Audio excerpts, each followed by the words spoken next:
Here again with Superintendent Tom Horne.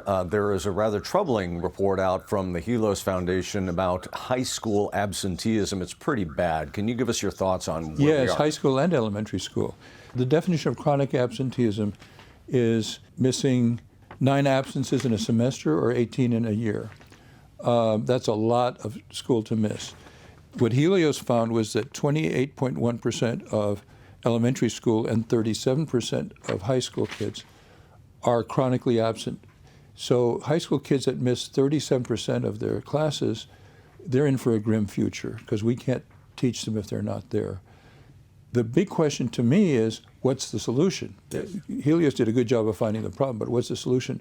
So I wrote an addendum to their report, which they attached to their report, talking about the solution. And the best solution that we found is the Dysart School District. Dysart School District had 9% compared to 28% on elementary school, 9 versus 28. High school, they had 8.69 compared to 37%. 8.69 for Dysart, 37 for the state. That's a huge difference. It makes all the difference in the world. So how did they get there? If you miss 9 classes in a semester in high school, you don't get credit for the courses you took. If you miss 18 absences for the year in elementary school, you have to repeat the grade. Now, why is that effective? Because parents are the best people to get their kids to school. During COVID, some parents became lackadaisical about it, but I know from having served 24 years on a school board that parents want their kids to graduate on time. So if you, and part of this, what Dysart does is constant communications with the parents about what's happening.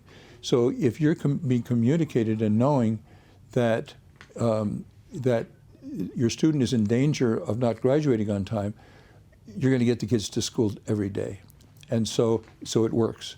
It used to be that almost all schools did that, but our culture has gotten more lenient, and the price we've paid for that leniency is in academics. So we have to get back to the old way. I hate to say it. Dysart is proving that it works, and actions have to have consequences.